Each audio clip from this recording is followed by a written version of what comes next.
Seja muito bem-vindo, seja muito bem-vinda à recapitulação diária da lição da Escola Sabatina da comunidade Terceiro Ato. Algum tempo atrás, um homem recebeu por engano mais de 750 mil reais na sua conta bancária que deveriam ter sido enviados a um ex-jogador do Santos Futebol Clube que havia vencido uma disputa trabalhista na justiça. Como o valor foi depositado em juízo, por causa do erro de um único número na conta bancária desse ex-jogador, o valor foi parar na conta da pessoa errada. O engano quase custou tudo, mas aquele homem era tão justo, ele era tão verdadeiro que ele procurou a justiça, o banco, ele fez um grande movimento para devolver para o verdadeiro dono aquela quantia.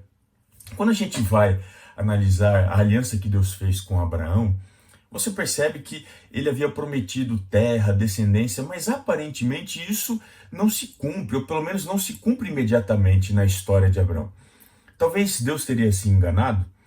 Quando a gente vê a aliança que Deus fez com Moisés, você percebe que Deus ele não se engana.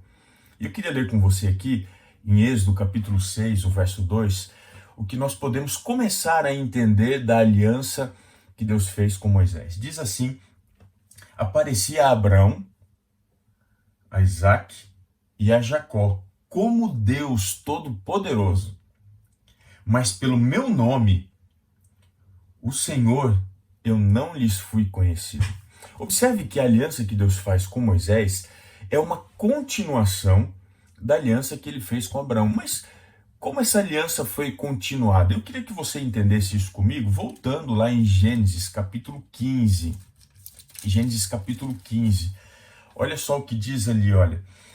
Verso 16. Na quarta geração tornarão para aqui, porque não se encheu ainda a medida da iniquidade dos amorreus.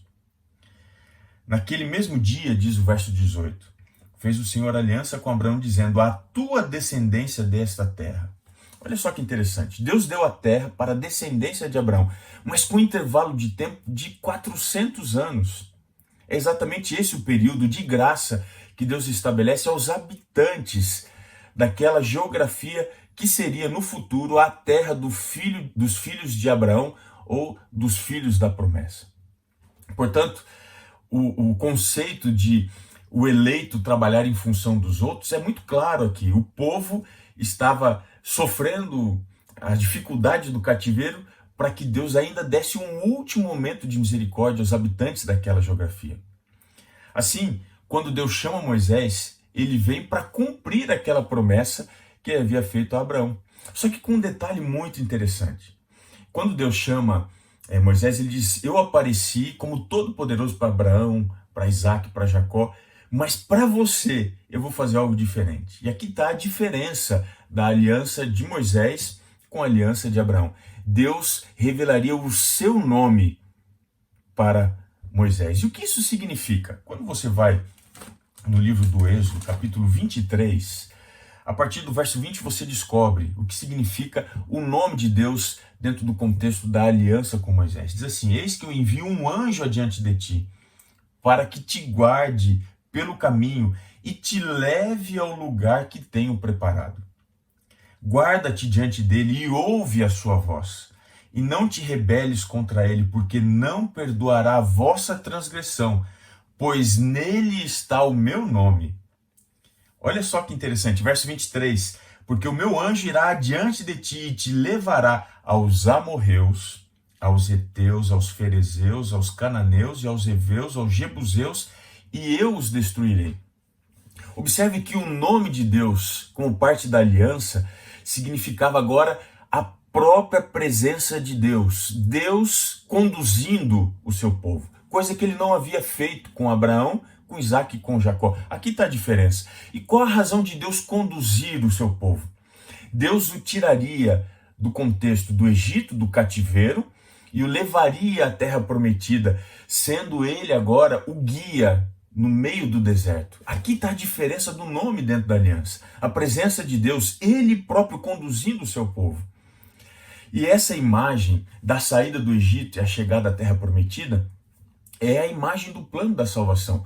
O resgate da escravidão do pecado, a condução do povo para fora passando pela água, passando pelo batismo do mar, andando pelo deserto, recebendo a lei de Deus, sendo peregrinos ali até chegarem na possessão da terra.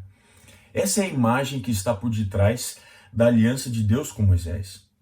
E esse encontro tão especial que o povo tem no Sinai é um encontro que traz para o povo algumas coisas muito importantes, como a orientação clara do que eles deveriam cumprir dentro do processo do seu caminho, da sua jornada até a Terra Prometida e na Terra Prometida. É exatamente isso que você encontra lá em Deuteronômio capítulo 4. Olha o que diz ali a partir do verso 5. Eis que vos tenho ensinado estatutos e juízos, como me mandou o Senhor meu Deus, para que assim façais no meio da terra que passais a possuir. Guardai-os, pois, e cumpri-os, porque isto será a vossa sabedoria e o vosso entendimento perante os olhos dos povos, que ouvindo todos estes estatutos dirão, certamente este grande povo é gente sábia e inteligente. Pois que grande nação há que tenha deuses tão chegados a si como o Senhor nosso Deus, todas as vezes que o invocamos? Observe que obediência à lei de Deus, dentro do contexto da lei com Moisés, no Sinai, evocaria para todas as nações que Deus é grande, Ele é sábio, Ele é poderoso e que Ele faria juízo. E você percebe isso muito claramente quando vai na entrada do povo na Terra Prometida, quando eles estão para conquistar Jericó, e o discurso que você encontra no capítulo 2 do livro de Josué, o verso 9, confirma exatamente isso. Diz assim, e lhes disse, bem sei que o Senhor vos deu esta terra, e que o pavor que infundis caiu sobre nós, e que todos os moradores da terra estão desmaiados. Observe que andar com Deus significa cumprir os seus mandamentos, e isso é sinal de temor a todas as pessoas, de que Deus está à nossa frente, e Ele mesmo nos conduzirá à herança, à possessão, à terra prometida. Quer andar com Deus? Quer conhecer mais a aliança de Deus? É a direção que Ele te dá para não seguir perdido pelo deserto desta vida. Continue ligado com a gente na recapitulação da lição da Escola Sabatina.